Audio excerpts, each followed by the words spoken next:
Welcome to IBTV. Konaseema జిల్లా రామచంద్రాపురంలో smart ration కార్డుల పంపిణీ కార్యక్రమం జరిగింది. రేషన్ అక్రమాలకు చెక్ పెట్టే విధంగా రాష్ట్ర ప్రభుత్వం తీసుకొచ్చిన ఈ కార్డులు ఎక్కడి నుంచి అయినా రేషన్ పొందే అవకాశాన్ని కల్పిస్తున్నాయని రాష్ట్ర కార్మిక శాఖ మంత్రి వాసంశెట్టి సుభాష్ తెలిపారు.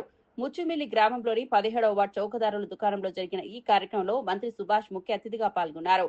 ఆర్డీఓ దేవరకొండ అఖిల, జిల్లా పౌర సరఫరాల అధికారి ఉదయ్ భాస్కర్, తహసీల్దార్ ముత్తుంజయరావు ఆధ్వర్యంలో లబ్ధిదారులకు స్మార్ట్ కార్డులను పంపిణీ చేశారు.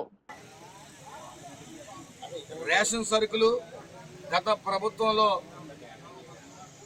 పక్కదారిని పట్టడం మనం నిరంతరం చూస్తూనే ఉన్నాం. దాని నిమిత్తం కాకినాడ ఎమ్మెల్యే, మాజీ ఎమ్మెల్యే ద్వారంపూడి చంద్రశేఖర్ రెడ్డి ఆ వ్యాపారంలో, రేషన్ బియ్యం వ్యాపారంలో సిద్ధహస్తుడని కూడా మనం చూసాం. అదేవిధంగా ఈరోజు ఎక్కడ ఒక్క రేషన్ గింజ, బియ్యం గింజ కూడా మిస్ అవ్వకుండా చర్యలు తీసుకుంటూ ఇది మంచి ప్రభుత్వం అనిపించుకున్న ఎన్డీఏ కూటమి మరొకసారి ఇది స్మార్ట్ ప్రభుత్వం అని అనిపించుకుంటూ ఈరోజు స్మార్ట్ రైస్ కార్డుల్ని ప్రవేశపెట్టడం జరుగుతూ ఉంది. ఈ స్మార్ట్ రైస్ కార్డుల యొక్క ముఖ్య ఉద్దేశం ఎక్కడ రేషన్ సరుకులు పక్కదారి పట్టకూడదు.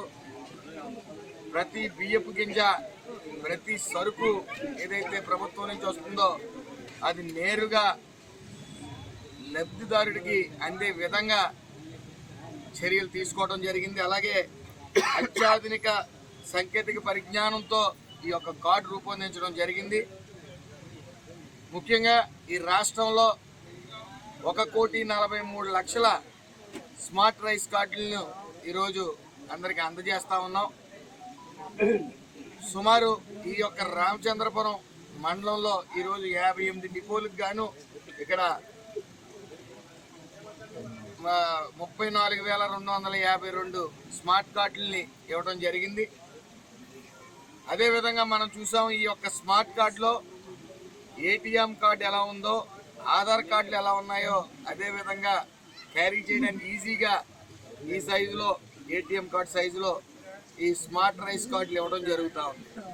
మీరు గమనిస్తే గత ప్రభుత్వంలో రేషన్ కార్డులో ఫోటోలు పిచ్చున్న జగన్మోహన్ రెడ్డి ఆయన ఫోటోలు ప్రచారించుకుని, అదేవిధంగా ఒక టాయిలెట్స్ కానీ, సర్వే రాళ్ల మీద కానీ, ప్రతి చోట పాస్బుక్ల మీద కానీ ఆయన ఫోటోలు ప్రచురించుకోవడం చూసాం.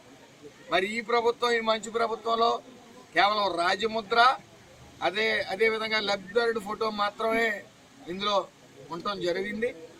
అదేవిధంగా ఈ యొక్క క్యూఆర్ కోడ్ ఏదైతే ఉందో ఆ క్యూఆర్ కోడ్ స్కాన్ చేసిన వెంటనే ఆ కుటుంబ వివరాలు, అలాగే కేటాయించిన పరిమాణం, అదేవిధంగా సరుకులు ఏ రోజు పొందారు, అదేవిధంగా డిపో వివరాలు అన్నీ కూడా ఇందులో పొందుపరిచి ఉంటాయి.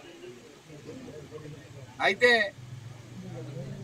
ఎక్కడా కూడా అవినీతి జరగకుండా, అక్రమాలు జరగకుండా ఈ యొక్క స్మార్ట్ రైస్ కార్డులు ఉపయోగపడతాయి. ఇంకొక విషయం, రాష్ట్ర వ్యాప్తంగా మీరు ఈ స్మార్ట్ కార్డుల్ని ఎక్కడికి తీసుకెళ్ళినా సరే రేషన్ సరుకులు, రేషన్ రైస్ ఇవ్వడం జరుగుతుందని మేము సగౌరవంగా తెలియజేసుకుంటూ, మరి ఈ యొక్క స్మార్ట్ కార్డును ప్రవేశపెట్టిన ఈ స్మార్ట్ ప్రభుత్వం ఎక్కడ అవినీతి అనేది లేకుండా చేయడానికి ప్రథమ లక్ష్యంగా ఈ యొక్క స్మార్ట్ రైస్ కార్డుని ప్రవేశపెట్టడం జరిగిందని తెలియజేసుకుంటూ అందరికీ నమస్కారం.